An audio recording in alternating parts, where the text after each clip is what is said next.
Good morning, everyone, and welcome to this edition of Eurofound Live, which is coming to you from here in our Dublin studio and also from Copenhagen, where we are joined by colleagues from the European Environment Agency, because today we are talking the green transition.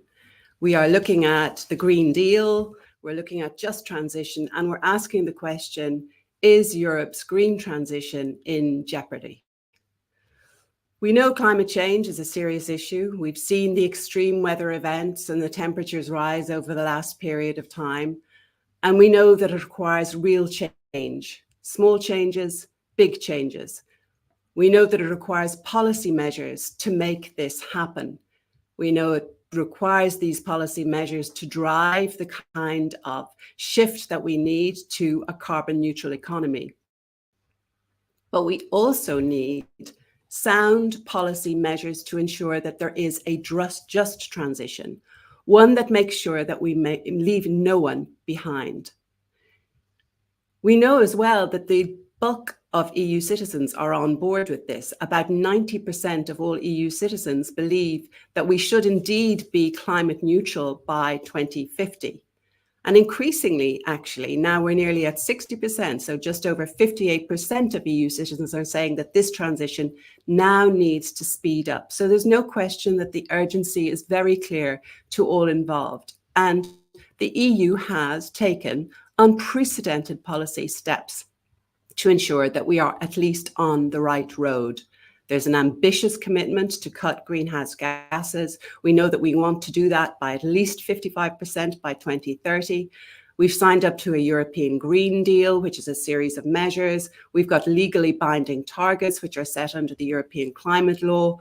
And the Global Action Climate Plan under the Paris Agreement has the EU laying out a large-scale groundwork to ensure that we are indeed climate neutral by 2050.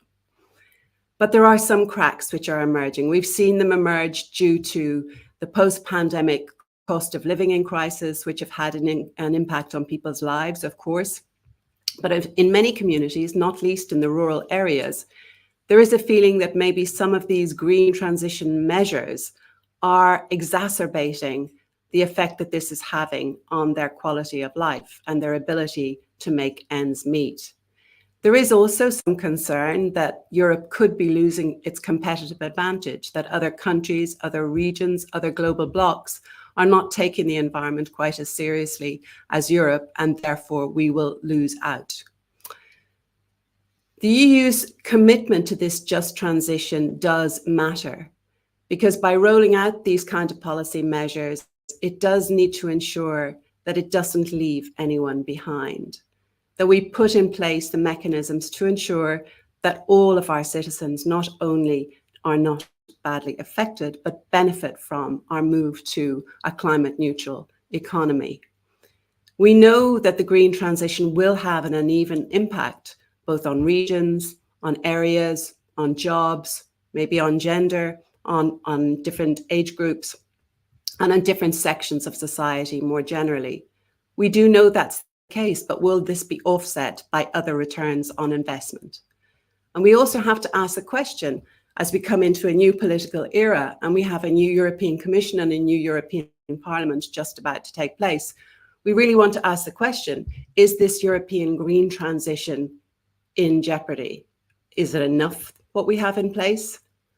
And will we be able to do enough to have our climate neutral economy in place by 2050? So these are the questions that I'm going to be asking of our guests this morning, who are going to discuss this in great detail. They are the experts in this domain. And I'm joined by our Deputy Director here in Eurofound, Maria Jepson, and also by Ryan Kim, who is the Head of Sustainability Transitions at the European Environment Agency in Copenhagen. So you're both very, very welcome, and thank you for joining me and our guests this morning. So before I come to you both to really discuss this in detail, I just want to remind you, our viewers, that you can join us as part of this chat, because this is very much an interactive discussion. We rely on your input to keep us all going and to fuel our debate as we talk for the next hour or so online. You can follow us on social media, on Twitter, Facebook, LinkedIn. We're also on YouTube. But you can also, if you're registered for the live storm chat here, you can actually put your chat in and it will be responded to, and I will feed it into our guests here in studio. You can follow us on hashtag Eurofound Live, Green Deal, or Green Jobs. So that's all the basics and the groundwork got rid of. Perhaps I can start, Riyong, with you. I want to see just with the two agencies, because for those who perhaps are not entirely clear on what agencies do and how they work, why are there different agencies working on the green transition and the just transition? So maybe if you'd like to just give us an idea of what the EEA has been doing in this area. Yeah, thank you very much, and good morning, everybody. It's great to be here. So, as mentioned, I am representing the European Environment Agency, and we're actually an agency. We're actually this year celebrating our 30-year anniversary, I guess, since our inception. And our primary job is developing data, indicators, and assessments on environmental topics. I think originally our mandate was really around, helping track the implementation of nature directives, air quality directives. We work with a large member state network of 38 countries. They include not only the EU countries, but also some cooperating countries that all feed in reported data to us along these lines of the policies in the environmental and climate fields. And we would produce these reports. And one of our main jobs is really developing and bringing these pieces together in a flagship report called the State and Outlook of the Environment Report. We not only work with the member states, but we also do work with national institutions in these 38 countries through our European topic centres. They also help feed in relevant knowledge and indicators and data on all of our topics related to climate and environment and sustainability. And this is really then fed in, much like a lot of the agencies within the EU, fed into the EU Commission and other different decision makers to help them really make some informed decisions on matters relating to environment, climate, and sustainability. So you have the finger on the pulse on everything that is going on in this area. So we will be intrigued to hear what you have to say as we go forward. Maybe Maria, you can just give an idea of what Eurofound's involvement in here is and what's our added value in this area to this discussion. Right, Eurofound, I mean, as our mandate stipulates, we should look into living conditions and working conditions in the EU, and both climate change and the green transition, of course, are a major driver of change in working conditions and living conditions. So what we're doing is to try to analyze, based on the data available, what are the impacts, what could be the potential impacts of both climate change, of direct impact of climate change, as well as of the green transition, trying to also bank on current actions that are being taken in terms of what are the kind of lessons learned that we can get from this in terms of job creation, job quality, participatory processes, and so forth. So really trying to get to grips with what the direct impact of climate change and what the green transition is having as an impact on living conditions and working conditions and employment all generally, yeah. Okay, great. Well, I think that sort of explains the context that we're working within, where Riyong, you can really help us set the scene as to where we are in terms of the issues we're going to discuss today. And maybe I can start with that. When we talk about this, what do we mean when we speak about a just transition in terms of a sustainable future in Europe? You know, these are kind of big terms that we tend to use. What does that actually mean in real life? Yeah.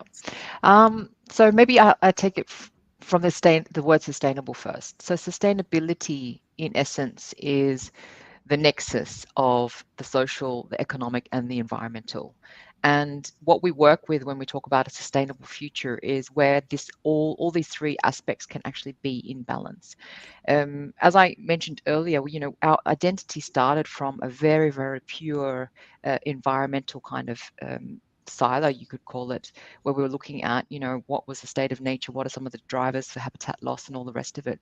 And as we've evolved as an agency, we've had to start looking at issues such as the social and the economic, and really start to understand, what are some of the effects of actually, putting away pieces of land under conservation or protection. What does that do to the people who are actually living on that land or trying to access that land? So sustainability in itself, and the program that I'm leading, is essentially about looking at how can we achieve our climate and environment goals at the same time as actually making sure that we're leaving no one behind, which you mentioned, and not actually exacerbating any of the social and economic issues that are already present in our societies. So in terms of the just transitions for the sustainable future, this is also a very it's a term that's thrown around with the European Green Deal. You mentioned the principle of leaving no one behind. It really is about advocating for increased citizen participation, paying attention to the sectors and regions that are most affected by the transitions, ensuring that no one's kind of out of pocket, out of home, out of shelter when we actually are moving towards our climate and environmental goals. And so the European Environment Agency has been really working on this idea of sustainability transitions, and really trying to work with also the idea of just transitions, and talk about what do we mean by this. And in a very simple sense, we look at the impacts of some of our climate phenomena and environmental phenomena on different sectors and regions and layers of society. But we're also trying to take a forward-looking approach, which is much more of a justice issue, a fairness issue. Are we designing policies also under the Green Deal, also looking forward to the future, that are exacerbating some of the kind of deep lines of inequality that we see in society and economy? So how do we kind of balance that, and through the very kind of design of policy, try and remediate the inequalities that we've already got in our status quo? Okay, and maybe you could just give us an idea then in terms of the big picture. I mean, not the specifics of every aspect clearly, but on issues like air quality, but maybe others as well. What is the situation? How have things deteriorated over the last period of time? How bad are things? And, how urgent is it that we address them? Yeah, I mean, so for those who have been following EEA's reports, we came out last year with an 8th EAP, the 8th Environmental Action Program annual report. So the Environmental Action Programs are 10-year programs of work, which are mandated by the treaty, that look at delivering objectives within those 10 years related to the environment. And our job has been to deliver, annual kind of status updates on how we're going towards our objectives. And that report last year showed that we're pretty much in the red for a lot of them, which kind of, it's really depressing in a way. And it kind of corresponds a lot to some of the other signals we've been getting, like 6 out of the 9 planetary boundaries are way beyond the safe operating space.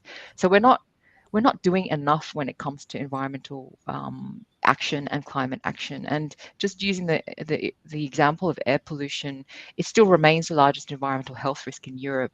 It causes cardiovascular and respiratory diseases, and also actually leads to what could be preventable deaths. And we've seen in certain studies, as well as our indicator, one of them being in the 8th EAP, we had an indicator specifically on income-related environmental inequalities associated with air pollution. For those who are interested, you could look on our website and see that indicator. And we see that the correlation between, the poorest regions and the levels of fine particulate matter, they're highly correlated. So we're still seeing impacts of, air pollution on some of the poorest. And this is actually, we can't take that at face value. This is because of some of the systemic drivers underlying.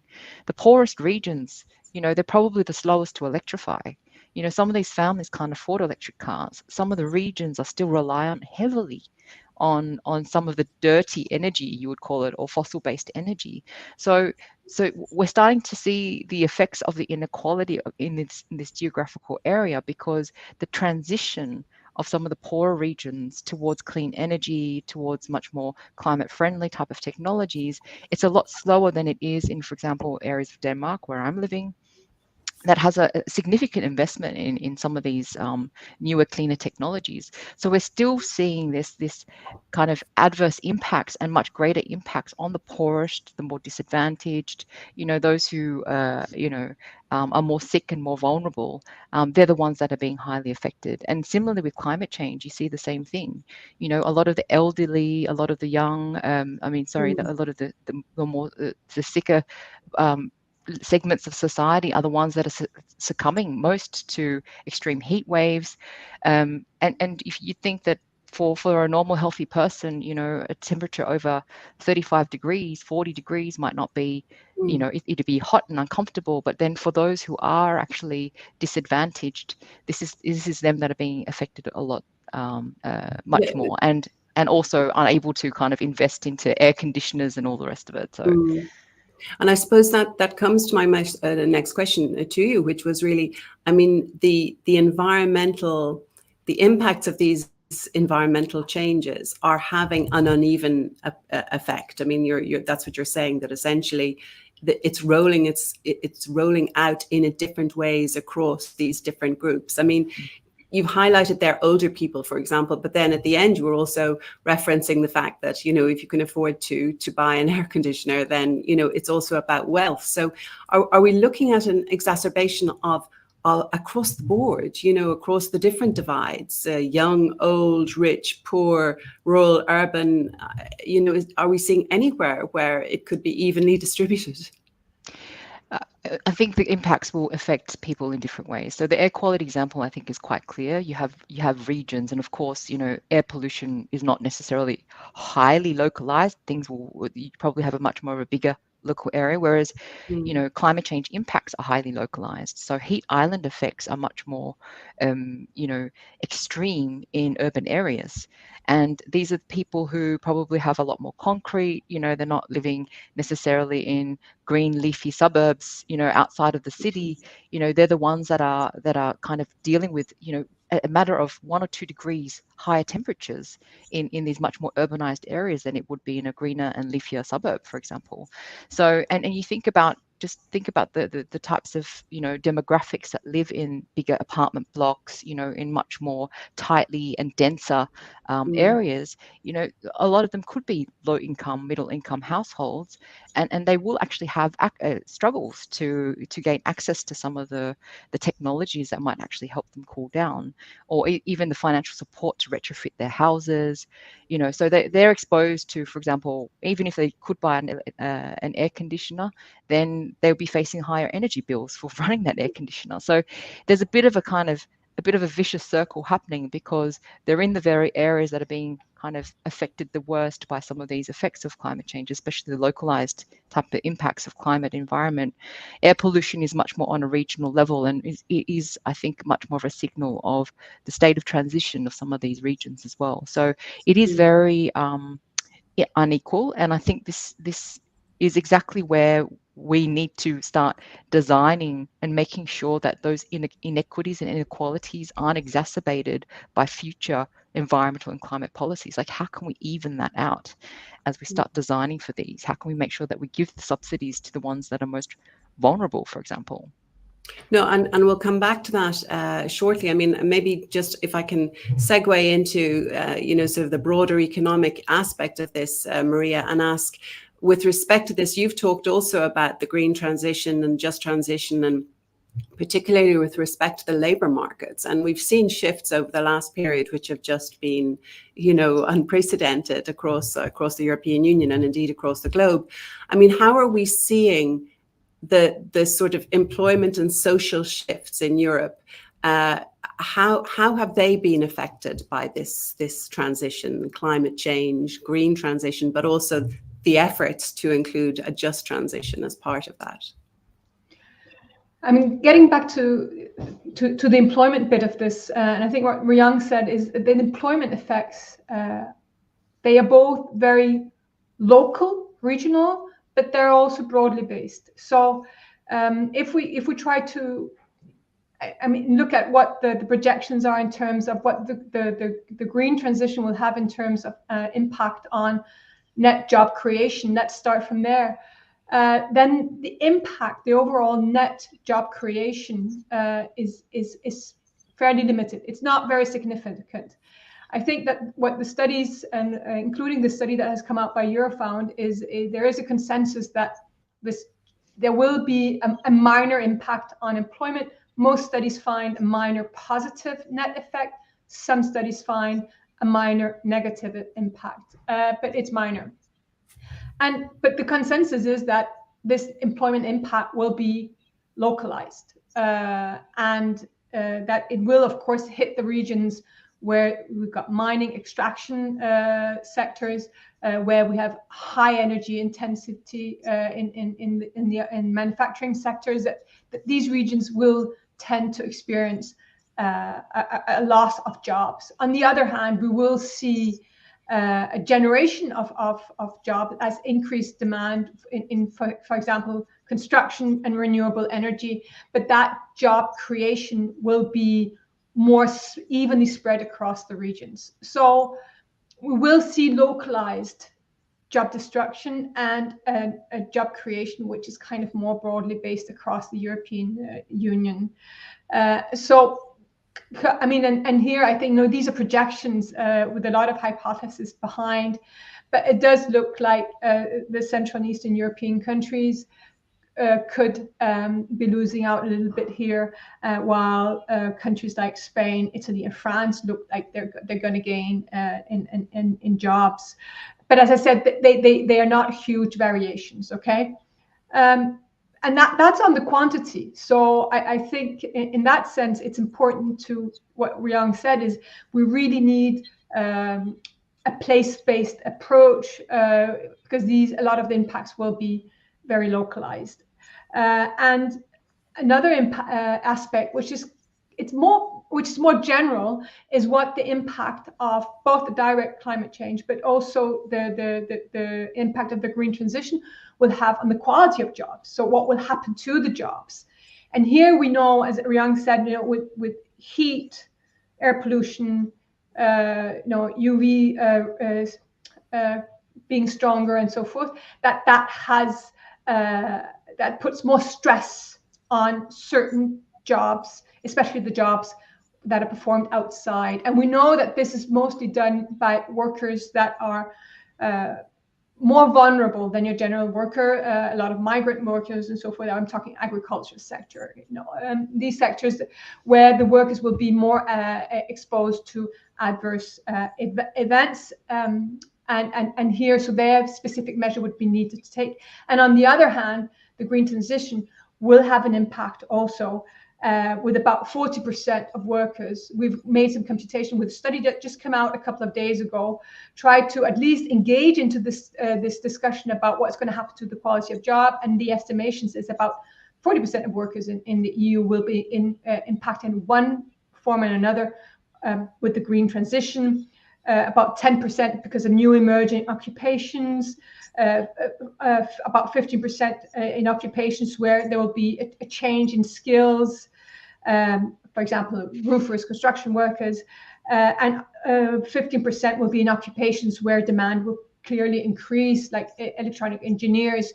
So we have different kind of impacts on occupations, and we try to understand what this means for job quality. We get a very mixed picture. Okay, so many of the jobs that will emerge as new jobs seems to have a fairly good job quality, above average job quality. So that's the good news.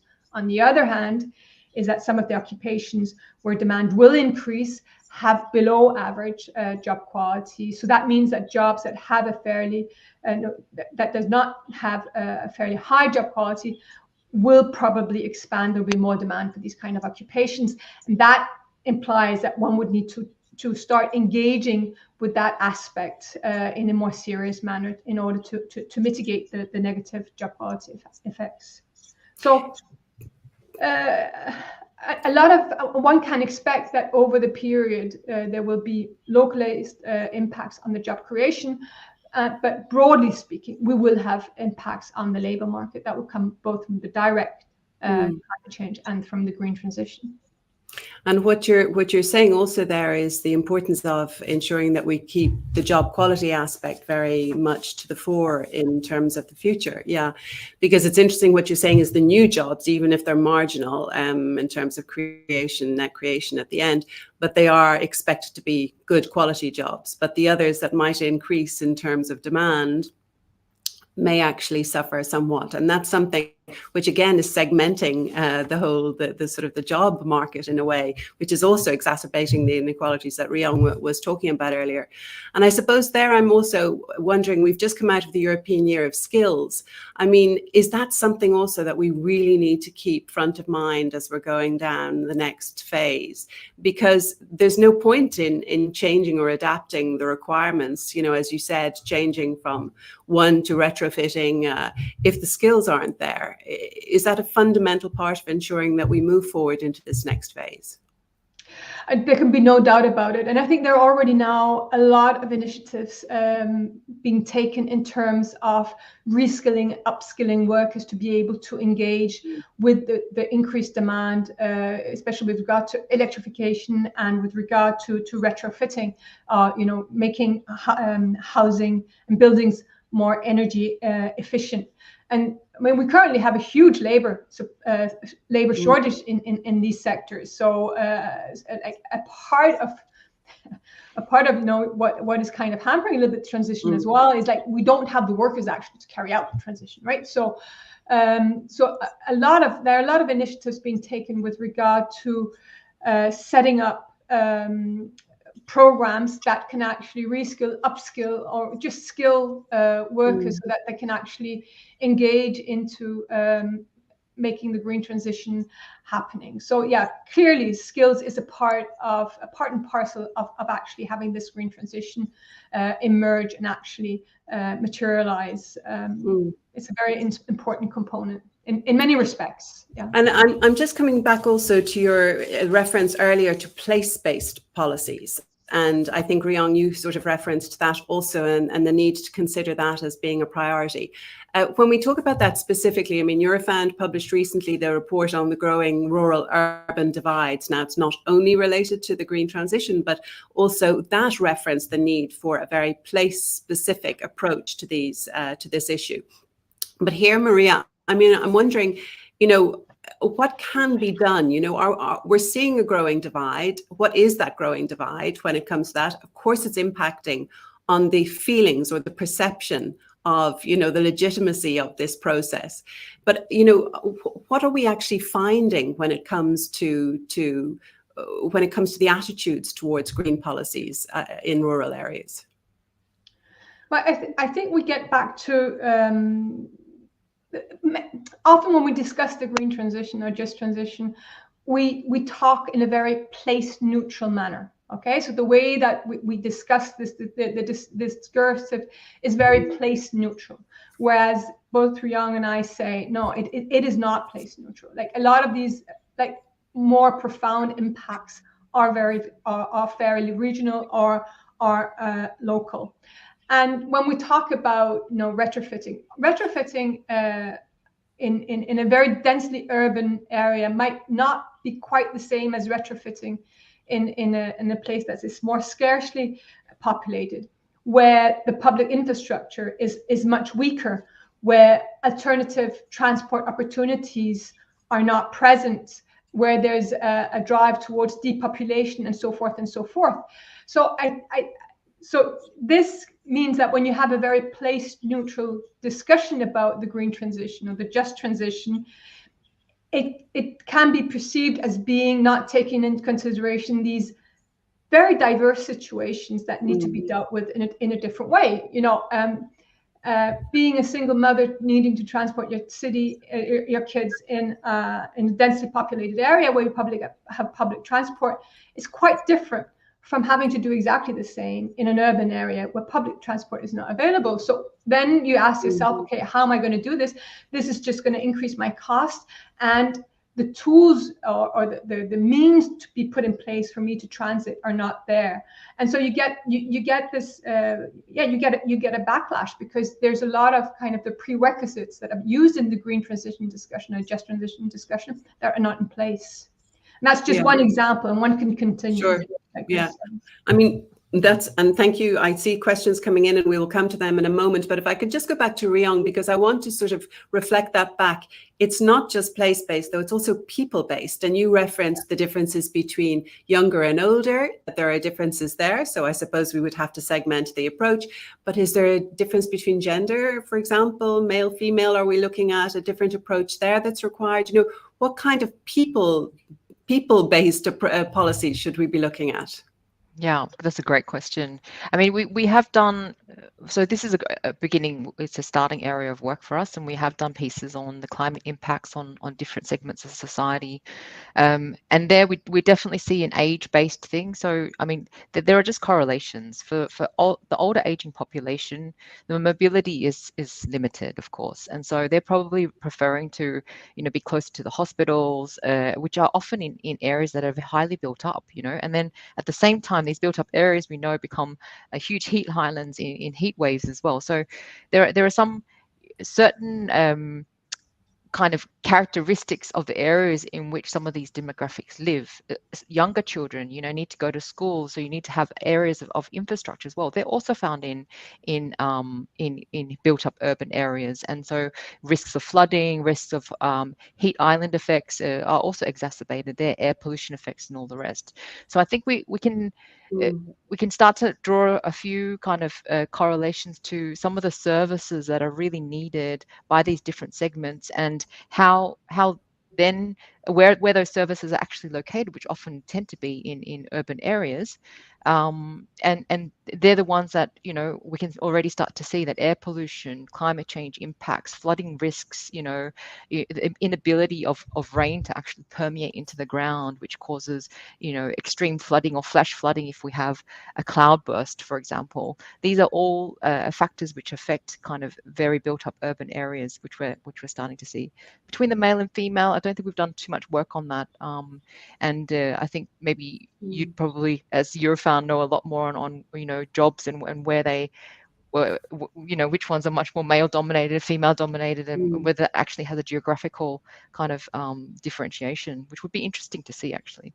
Well, maybe I'll come back to Maria on that to see if we have anything to add on that. But I suppose that leads me to the question, really, and I know that it's not necessarily possible for us to discuss this in great detail today, but one of the issues and the concerns is that if Europe is spending so much time and effort investing in these segmented approaches to ensuring that we have a just transition that's place-based, people-based, and requires attention and time and resources for us to arrive at our climate neutral in 2050, you know, do we risk actually losing our competitive edge vis-a-vis those countries, regions that really don't seem to care quite so much about this? And I suppose inevitably the question is, if we're doing it on our own in a global environment like this, does it make any difference?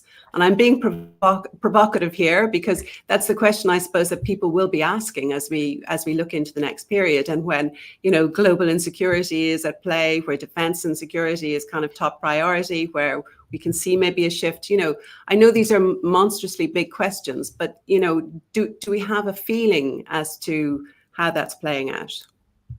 Yeah, I mean, so I'd love to answer this because I think it's a super interesting dimension, and it's already starting to emerge in the kind of discussions at the European level on these emerging priorities of competitiveness, security, fairness, and how they will play out against the sustainability agenda. And actually, yesterday I just came back from Brussels, where we launched a key flagship report this year called the Sustainability Transitions Outlook. And I'd really encourage you to have a look at this, because we used basically foresight techniques to look at the next 5 years and these emerging priorities, and use collective intelligence to understand how could we keep sustainability as a top priority whilst we have these competing priorities or emerging or, you know, completely opposite. I mean, see how you will on these different priorities, but you know, we've already seen with the farmers' protests, it becomes this either or, it becomes this polarized debate of either you look after us or you go after the green transition.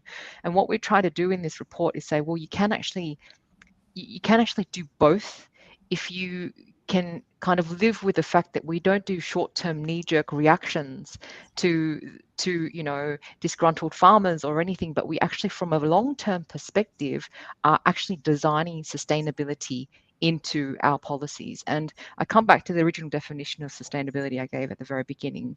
Sustainability is about the nexus of environment, social, and economic. So all of them need to work if we're actually going to have a sustainable future, which is Europe's ultimate vision, right?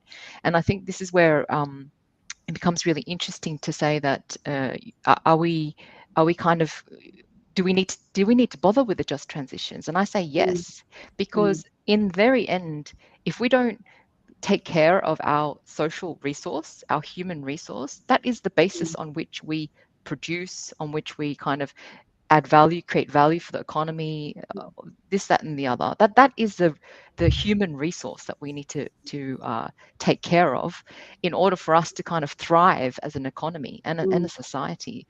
And I guess you were referring maybe to other types of economies which are about, you know, mass production and maybe not so attentive to kind of the human condition and working conditions and things like that, and that it's just simply something that we cannot afford, because we don't have the population increases that we do in countries such as China, for example.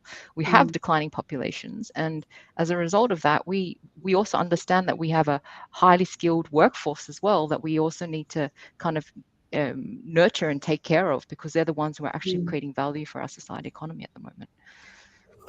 And I suppose in a way it's fascinating from the perspective of a European Union, because the whole social dimension is really what defines us as a unique vis-a-vis the other trading blocs in the world. And as you say, that's what values the human capital, the social dimension of the European Union and its citizens. But I think coming back to that, Maria, I'd like to ask you, when we were discussing recently with Ivan Krastev, who's a political scientist, a Bulgarian political scientist, who's just dividing the different tribes that will sort of be shaped by different elements across the next period. And he had 5 tribes, and one of them was climate change.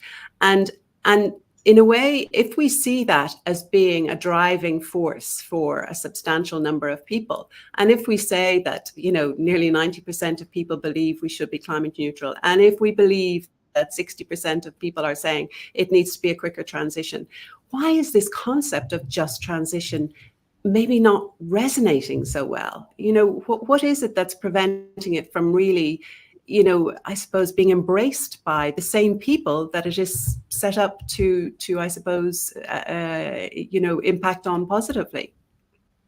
I think it's important what you said in the beginning was that at least on a discursive level, the European EU citizen is fairly in favor of a green transition, right? And a just transition.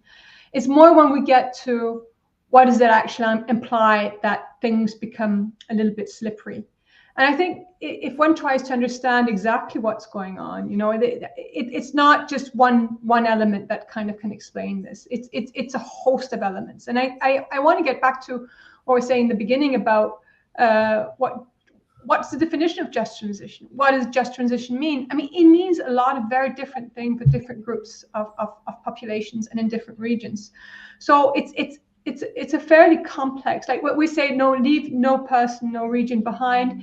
That is fully understood, but what does that actually mean in concrete action? So it's a complex term, and it's often discussed, as I said, you know, in a very place neutral, often slightly technical manner, that then makes it again a little bit concrete. And then when we talk about these things, you know, they touch on core issues of people's life. It talks about their job situation. It talks about their standard of living, because there is a short-term cost associated to this. And a large part of this population, like, that's a huge cost that they cannot bear. So it's about the job security, it's about the cost of the transition and your ability actually to farm out, to engage with these costs. And if you don't do, what are the consequences for you then? We got the geographical disparities that we already touched upon. And then there is a certain degree of mistrust and skepticism towards authorities, like, will they actually live up to what they're engaged, will they follow through on the promises that they had set out? What are the lessons learned from previous transitions? Like, most regions, most countries at least, have certain regions that have gone through profound transitions already. And some of them went okay, and some of them did not go very well, and that still remains there somewhere. And then you got cultural identity factors like, you know, attachment to an industry because it's always been around and it's a part of the local community, it's organized around it. It's a general resistance to change that is inherent to human nature. And then lately, what we've also seen, it has become a part of a political polarization, where we have witnessed that climate change and the green transition has become either a non-issue or a polarizing issue. So I think a lot of different factors boils down to the fact that we get from discussion to implementation.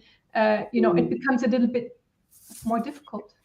Yeah, it's interesting that you said that term just transition is sort of complex, in the sense that that's something I've heard recently more and more. And a question came in from the audience from Megan, and she's saying that the term just transition is ambiguous and lacks a clear definition. And this creates a challenging platform for communicating between stakeholders, which I think is legitimate. In fact, I read a recent study which said that even the concept of saying just transition, some people understood that to be people being told, just do it, you know, just transition. And so even that can, you know, did people misinterpret it in that way? So her question really is that this, you know, in that context, we need to make sure that it's not co-opted to promote less environmental taxes, more fossil fuel subsidies, for example. I mean, Rhian, what do you think is, you know, where is the conflict therein, or the tension? And do you think that's a real one? I think it is a real one, and I think it's a really good question because it does have different definitions, and like Maria's been saying as well. I mean, the just transition it will be different for different segments of society, different regions, geopolitically, all the rest. And at the EEA, actually, early this year, we delivered a briefing on delivering justice in sustainability transitions, where we tried to kind of separate what are the elements of this just or justice that we are looking at. And we also see this reflected also in the way that the DGs in the European Commission are actually dealing with this concept of just. So there's one element of a distributional justice, making sure that the costs and benefits are spread equally and allocated. So, for example, Maria mentioned the coal regions in the Central and Eastern Europe who would be losing jobs. You know, we have DGs who are making sure that these regions are compensated, you know, to make sure that they're not out of pocket, and making sure that there's a distributional justice of leaving no one behind, making sure that they are not out of pocket just because there's this green transition. There's also this procedural justice, which is another element, which looks at who's participating and benefiting in decision-making processes. You know, who are the ones who've got the opportunity to shape policy for the future, and who are the ones, you know, who have the opportunities to benefit from that as well. And we had a very interesting discussion about this particular procedural justice, because citizens are only sporadically, you know, included in decision-making processes. Every 4 years when we go out for election, we're allowed to kind of say something about it. So how much procedural justice do we have as citizens vis-a-vis other segments of society? And the third key element is this recognitional justice. So there's this idea of, you know, the humans and the non-humans. How do we actually start recognizing the dignity and value of identities of different segments of human society as well as of nature, regardless of its use or utility to the human? So I think this word just, which is derived from the word the justice, you know, and there's a lot of other different complex, you know, nuances in this, but these are really key approaches, which I think also within the DGs of the European Commission, they treat the just transitions with these different lenses, which is really, really interesting, actually. So this is why I think there's this forward-looking, distributional, procedural, recognitional that I think we need to also be aware of when we throw this term around.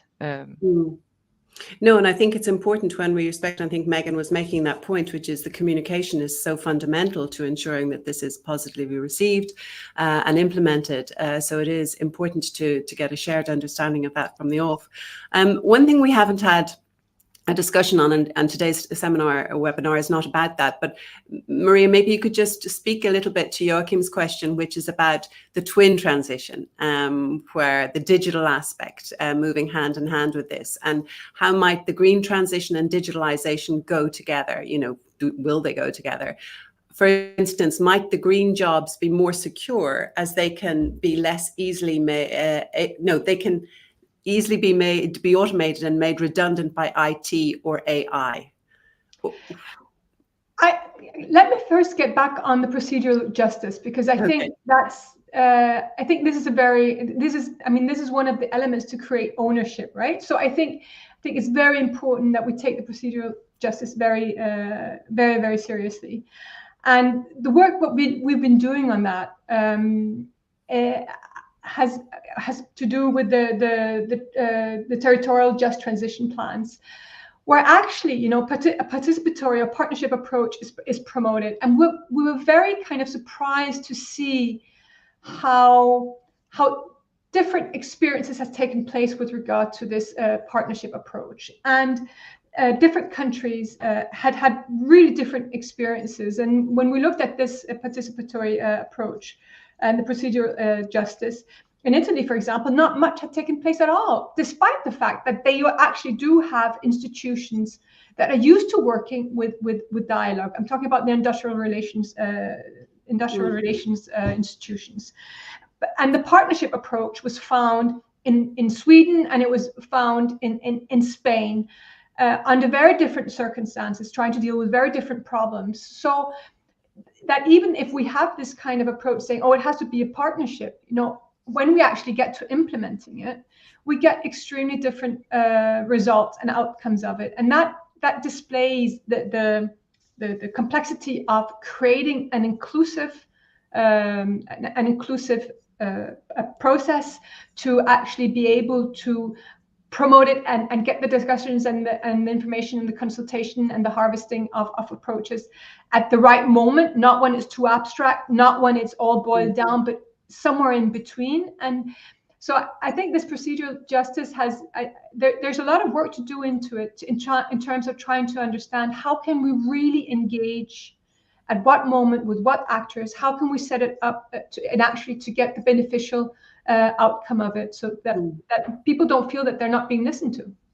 I think that's very, very important.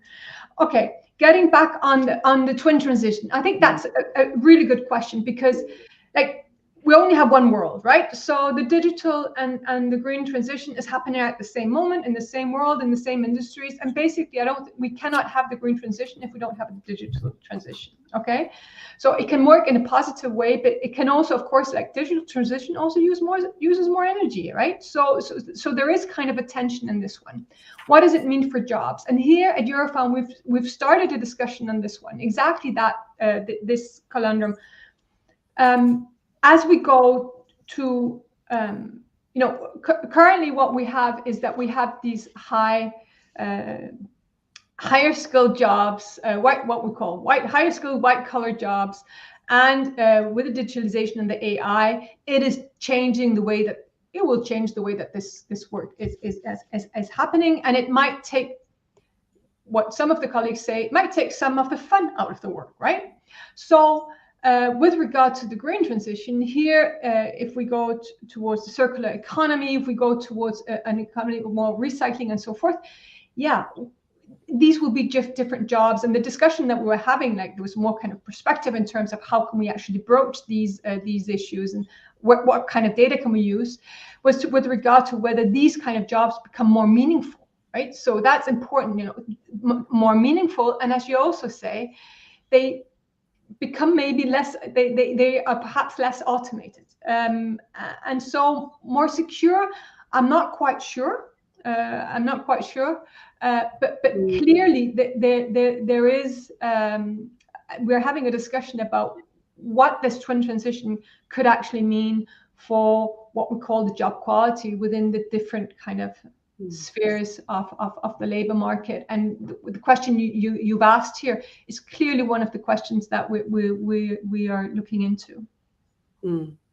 So it's not only people-based, place-based job quality, it's also very much looking at this twin transition and how we can harness the synergies of both to the benefit of everyone. I mean, there's I'm just throwing in a few questions here, and then we'll move slowly to wrapping up. But we've a couple of questions here from Flavio and Brian, who are who are asking about the sort of the global dimension. And I think what's interesting here is, from a global perspective, how can the European Union balance its ambitious green transition goals with the ethical and geopolitical challenges of relying on imported critical raw materials, while ensuring that the environmental and socioeconomic impacts are equitably shared globally? And part of the same thing would be, how can a European transition encourage other parts of the world to follow the same path? So maybe, Ryong, if I could ask you to speak to that a little bit, just in terms of the more global dimension. Absolutely. I think this question is fantastic, and it really hits the nail on the head.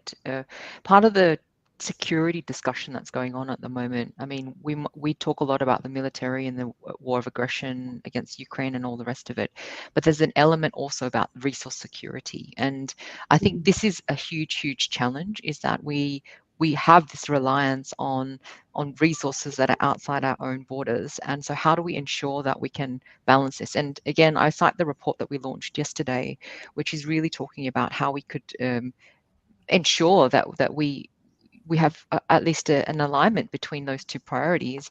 And it is really about tackling this idea of demand and consumption. And this is essentially the path we need to go down. Do we need to, because the cost of raw materials will increase. So is there going to be an opportunity to reduce demand and consumption for some of these resources going forward? And in that way, what it will actually do is be able to boost our own EU's strategic autonomy in this as well. So I think there's an element of security here, which is about how do we ensure that resource base that ensures that we've got a long-term sustainable survival and that critical raw material base to be able to keep production going along essentially into the future, which will be key. But it is really then looking at the amount that we're demanding and that we're consuming, which really needs to be addressed. And this then brings in another topic, which is very politically sensitive, which is this idea of sufficiency.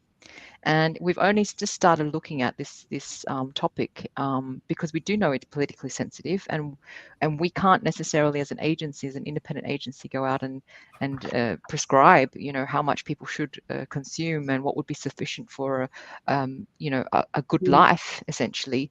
But it is a question we have to look at, because the current rate of consumption of our resources is essentially on another level that will be in jeopardy because of these particular challenges. And so then the second part of the question from Brian, how do we encourage other parts of the world to follow in the same path? And it comes back to the same question of, Europe is not an island, and we've started looking a lot at the fact that we can we can basically dump our materials or unwanted clothes on ships into Africa that can be used and then go into landfills. This type of consumption behavior also needs to be looked at. So how do we set an example of really looking at our demand, our consumption patterns, our resource use with this sufficiency lens on? Because only then we can become a real example for the other parts of the world, instead of saying, tut, we've made our money and you just need to stop consuming as much as we do and we'll all be fine. And that's never going to work, ever, on the global level, ever. Okay, well, I can't wrap up today's discussion without at least some reference to what we're looking at down the tracks. And I'm just wondering, could the two of you share your thoughts briefly before we come to a close on, what do you think it means that we're seeing this polarization emerging? We've seen the votes in the recent European elections, but not only at national level. Also, we see voices that are perhaps rather more climate skeptic than not taking hold. And how will that play out into the next period in terms of us trying to, I suppose, reignite this commitment to the green transition, the just transition? Is there a danger that this is a stalling point, and that deadline of 2030 or 2050 is really under threat? And indeed, to come back to the title of our webinar today, is it in jeopardy? Maybe Ryong, you speak to that and then follow up with Maria. Sure. Yeah. And again, a really good question, and I guess the essence of this webinar.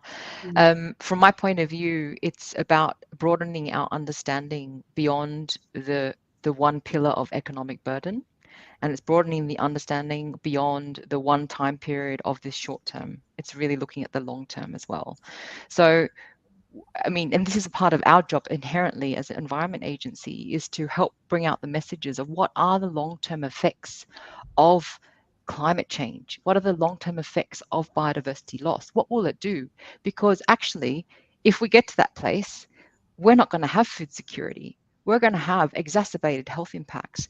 We're going to have climate change impacts, which are way beyond what we can imagine. And we're only seeing snippets of it now.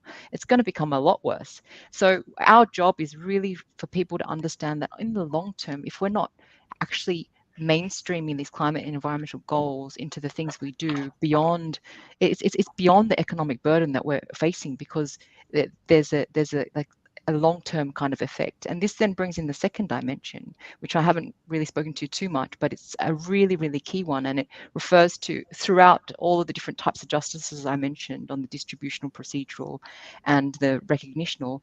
And this is the intergenerational dimension, that we speak about the short term, we speak about the now, the economic burden, my livelihood, and this and that and the other. But what we fail to do is account for the effects and the economic burden of our children's or our children's children.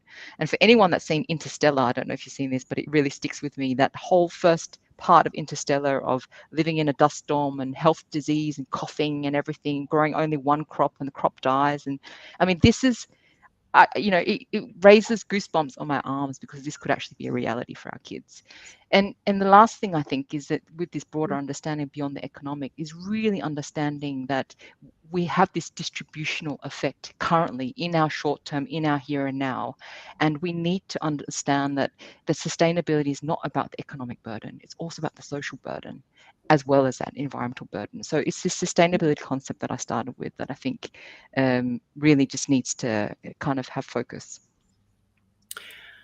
Okay, Maria, do you have some upbeat input for us coming to the end? Yeah, upbeat, I know, but I think it's really important what Ryong said, and then to hinge up on that one, it was to say that there's a lot of attention on how to prevent CO2. I would say the negative impacts in terms of trying to reduce CO2 emissions, and there's less emphasis on kind of more positive enabling factors towards the green transition, namely the circular economy. So I think that would be also very important, is to kind of bring these elements into play, to talk about put more emphasis on the enabling factors of the green, the positive enabling factors of the green transition, and not only on the factors that actually try to disrupt negative actions like CO2 emissions. The second point I would like to make is, yes, that we are in a situation where we think that there's a little bit of questioning about how the green transition, and as what Ryong said, nobody is actually disputing the fact that climate change is happening and that we actually need to do something about it. And I think the big question is, what is the speed of the transition? And it's clearly the speed of the transition has to be fairly rapid. And here, this is where we see things stalling. So I think it's really important for the EEA kind of to lay out the scenarios of what does it mean if we start stalling the transition per se? What does this actually mean for us? Maybe it's a little bit too short-termist, but I think that's important to engage with.